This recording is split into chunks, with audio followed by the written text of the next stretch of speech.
I'm here with my friend Humphrey, and he is an American that has a lot of experience here in Thailand. What are 5 tips that you have for us, Humphrey? Yeah, so you're right. I've been coming here for more than 20 years. And probably if you total up all my stays, I've got about 6 to 7 years total here. And now I've been here living for the past year full time. And I quit my job at Cisco. I was working as a SE, as a sales engineer for Cisco for 7 years. So my tips for you guys, first one is have enough money and savings or income when you come here. Don't be cutting it so close to where you're just on the knife edge. And let's say you have $800 a month to spend, or let's say $1,000 a month to spend, and you're going to keep it right at $1,000 a month, and you're not accounting for any emergencies. The baht can go up and down. It can move. Your expenses can go up and down. You could have you could break your leg. I've seen that. There was a forum post on Reddit where someone broke their hip. So they came here and like in the first week they broke their hip, and now they're running short on money. So that's my number one tip: is make sure you're accounting for a decent budget. We're not saying totally cheap out. We're not saying you need to bring $1 million, but have enough money, like $2,000 a month, $3,000 a month, and you can kind of go up from there and have a decent amount of savings if you are planning to retire here. Don't just totally cheap out, and you need to account for the emergencies. And that probably brings me into number 2 is having a routine, keeping busy, being productive, and not going to the bars every day, because that will get you into trouble really, really quick. You're going to, and I've seen it, and I've done a little bit of it as well. You're going to have 1 or 2 beers, right? And then your friends are going to visit, because everyone likes to visit you when you're in Bangkok and Pattaya. And of course, when you're out with your friends, you're going to do 3 beers or 4 beers. And maybe one night you start doing wine as well. So you're just going to start drinking a lot, and then you're going to start waking up later. You've got that hangover, so you're going to wake up at 10 a.m., 11 a.m. Now it's noontime. Well, if you're waking up at noontime, maybe the next day you might as well wake up at 3 p.m., right? And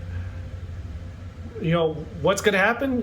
One day you're going to say, screw it, 6 p.m. The whole day is gone, and you've done absolutely nothing. So that's my tip is, really watch it with the drinking and the partying. Not saying to cut it completely out, but what I would do is maybe keep it to the weekends. Do your normal productive routine Monday through Friday, and then keep your partying on the weekends. Or you do Monday, Wednesday, Friday, something like that. Don't be constantly drinking all the time and going to bars and stuff. Third tip is watch it with the girls. Use protection. Be careful with your money. Have your wits about you, because I know with my viewership for the Router Gods YouTube channel, my viewership is 96.7% male. And of course, being Router Gods, it's a lot of IT people.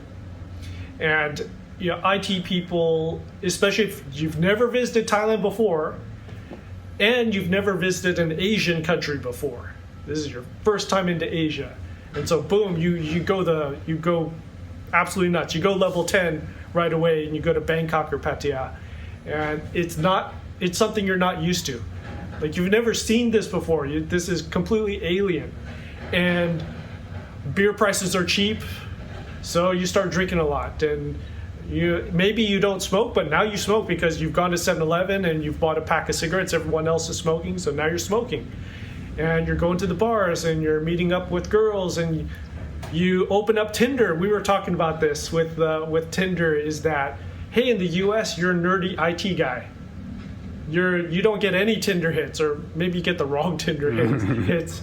But in Thailand, you fire up Tinder, and because you put in you're an American and you're white and you're this tall, that maybe you're getting dozens or hundreds of hits, right? So that can alter your perception of reality really, really quick. And so just be careful with that. Have your wits about you. Be careful with your money. Be careful with what you say. Don't say I have like $500K in the bank or $1 million in the bank or whatever. That would be moving towards like tip number 4. Tip number 4 is the money. The money situation. Be careful. Careful with your money. Mm-hmm. Be very careful with your money. My big tip for you guys is have an exit point. So if you save up your money and you come to Thailand, have a point in your bank account where you bug out, or you start thinking about like, okay, I really should think about going back to the U.S. I really should think about leaving Thailand right now, maybe going back to Singapore and working. Is that or getting an online job or something? Yeah, it's like there should be a point where you hit in your bank account where you start going, oh crap, I need to either start making money again or go back in the workforce or go back to the US. Because what I see a lot of people do is they don't think about this beforehand.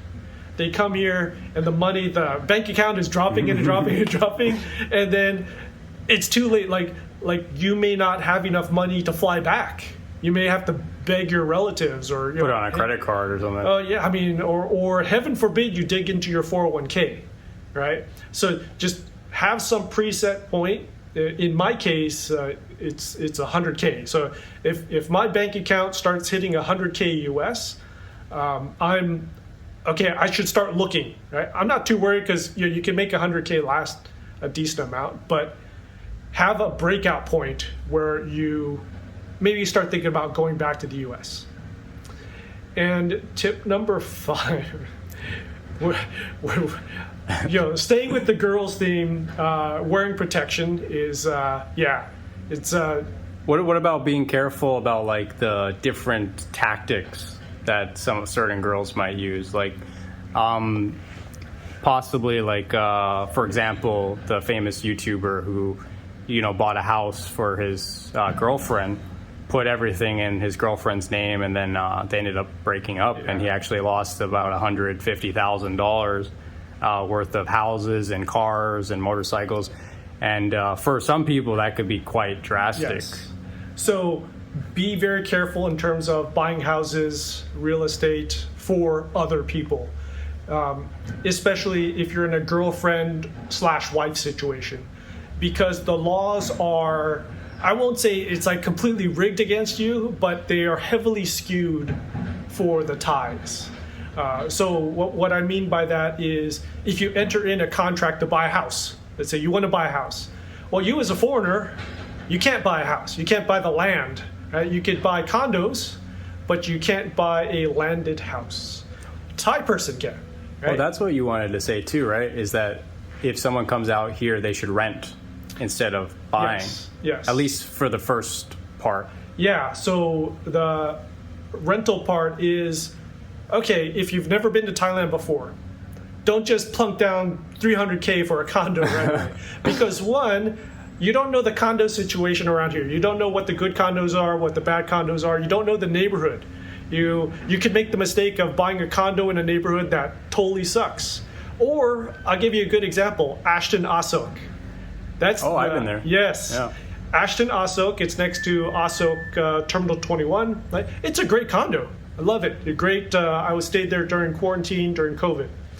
It has a chance of being torn down because the way they built it is it's on there's a driveway, and the driveway is on MRT land, and there's a legal case about how much space, and it's complicated. But the long and the short of it is their permit to exist, the construction permit, has been revoked. Oh.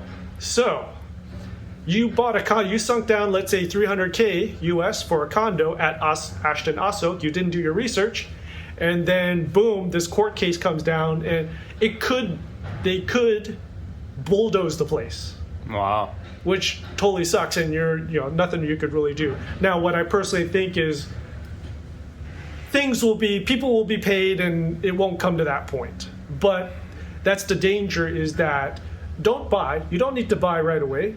Check out the different neighborhoods. if you like to party, get a place near a party zone and party for the first year. Do a 1-year lease, or do an Airbnb for 2 or 3 months, and then work out something with the owner.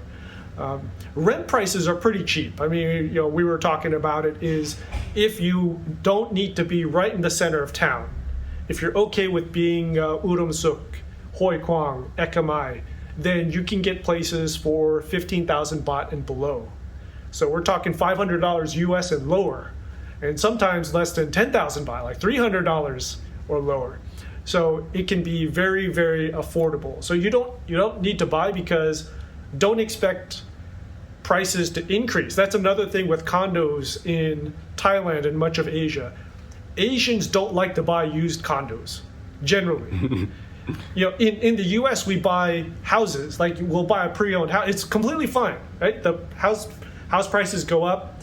It's owned by another person. Like, it's no big deal. It happens every day.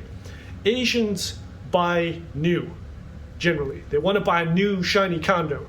They don't generally want to buy a used condo. So that's another thing that works against you. So, but that could also move into your favor if you actually like the used condos, because you could get a much cheaper price. Yes. For those condos, sometimes. You could turn that thinking around, because now you're the crazy guy wanting to buy the used condo that the Thais won't want to buy. But yeah, also really look into the laws for buying. So that's another thing, is there's a lot of interesting laws in Thailand regarding buying of condos, and the quota for foreigners. If you're American like I am, you might really like a condo, a room in this particular condo, but you might not be able to buy it because already a bunch of Americans and Russians and Chinese have already bought their condos, and it's already at 49%. Right? So 49% can be owned by other than Thais, and 51% at least have to be owned by Thais. So you could run into the situation where, let's say you bought a condo, you try to sell it. You can't sell it because the quota, it will mess up the quota, and there's just no one will buy it. Or you can only sell it to a Thai person. You could only sell it to a Thai person. Kind of limits your pool a little bit.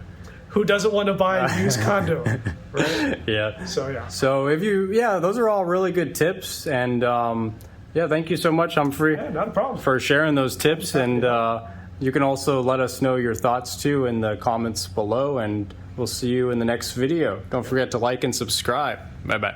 Talk to you later.